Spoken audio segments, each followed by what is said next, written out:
नमस्कार, मैं हूं उमाशंकर सिंह और आपका मेरे इस पॉइंट में स्वागत है। एक बहुत बड़ी खबर के साथ आपके सामने हाजिर हूं।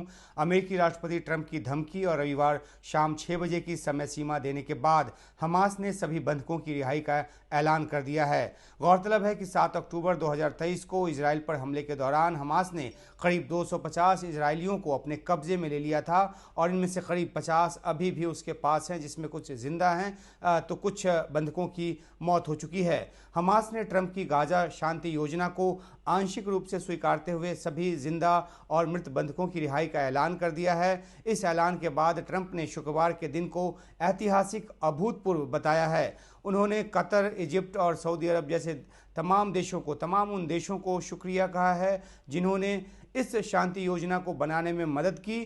ट्रंप ने कहा है कि अब हम शांति के बहुत करीब हैं। गौरतलब है कि हमास जो है उसने शर्तों के साथ इस समझौते को मानने की बात की है। इजराइल के पीएम नेतन्याहू ने बयान जारी कर कहा है कि इजराइल हमास से बंधकों को वापस लेने की व्यवस्था में जुटा हुआ है। आइए जानते हैं कि हमास ने ट्रंप के गाजा शांति योजना को किन शर्तों के साथ स्वीकारते हुए और क्या कुछ कहा है। तो जो बयान हमास की तरफ से जारी किया गया है वो आपके सामने रख रहा हूं और इसमें कई ऐसी बातें हैं जिसमें हमास के अर्थ को समझा जा सकता है। हमास ने बयान जारी करते हुए कहा है और मैं कोट कर रहा हूं कि गाजा पट्टी में हमारे मजबूत इरादे वाले लोगों के खिलाफ हो रहे हमलों और नरसंहार को ख़त्म होते हमास जो है वो देखना चाहता है। ये बात उसने बयान में लिखी है। उसने लिखा है कि हमारे लोगों के अधिकारों और उनके हितों की रक्षा के लिए इस्लामी प्रतिरोध आंदोलन जो है हमास, उसने गहन विचार विमर्श किया है और फिलिस्तीनी ताकतों और गुटों के साथ व्यापक विचार विमर्श किया है और भाइयों और मध्यस्थों और मित्रों के साथ सलाह मशवरा किया है ताकि अमेरिकी राष्ट्रपति डोनाल्ड ट्रंप की योजना से निपटने के लिए एक जिम्मेदाराना जो स्थिति है उस तक पहुंचा जा सके।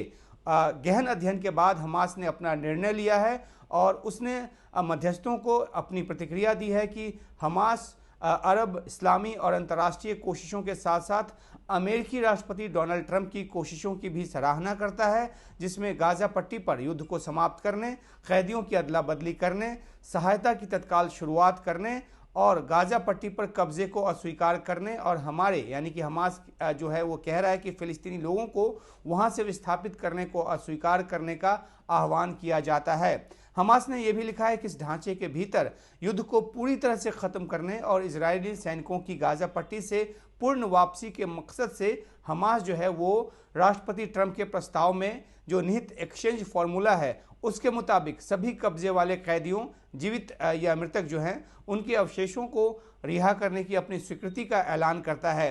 जाहिर सी बात है कि हमास ने एक व्यापक जो अर्थ है वो देने की कोशिश की है और इसमें उसने इस समझौते को लागू करने के लिए जो आवश्यक स्थितियां हैं उसका भी जिक्र किया है। इस संदर्भ में हमास जो है मध्यस्थों के माध्यम से तमाम शर्तों पर चर्चा करने के लिए तुरंत बातचीत में शामिल होने को तैयार है, ये भी इस बयान में कहा गया है।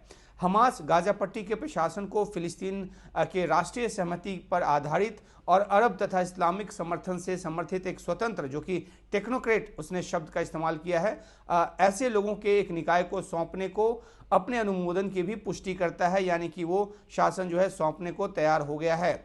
हमास ने अपने बयान में ये भी कहा है कि राष्ट्रपति ट्रंप के प्रस्ताव में गाजा पट्टी के भविष्य और फिलिस्तीनी लोगों के अधिकारों से जुड़े अन्य मुद्दों पर और फिलिस्तीन राष्ट्र को बनाने की चर्चा में हमास भी शामिल होगा और पूरी जिम्मेदारी के साथ अपना जो योगदान है वो देगा। अंतर्राष्ट्रीय नियमों की उसने इसमें दुहाई दी है। तो कुल मिलाकर हमास ने अपने को प्रासंगिक बनाए रखने की पूरी कोशिश की है अपने इस बयान में, लेकिन देखना है कि उसकी बातों को कितनी तवज्जो दी जाती है और इस डेवलपमेंट पर लगातार हमारी नज़र जो है बनी हुई है और हम आपको समय समय पर अपडेट देते रहेंगे। तो बने रहिए उमाशंकर सिंह पॉइंट के साथ, हमें सब्सक्राइब कीजिए और जो बेल आइकॉन है उसको दबाकर नोटिफिकेशन ऑन कीजिए। ताज़ा अपडेट के साथ फिर हम आपके सामने हाजिर होंगे।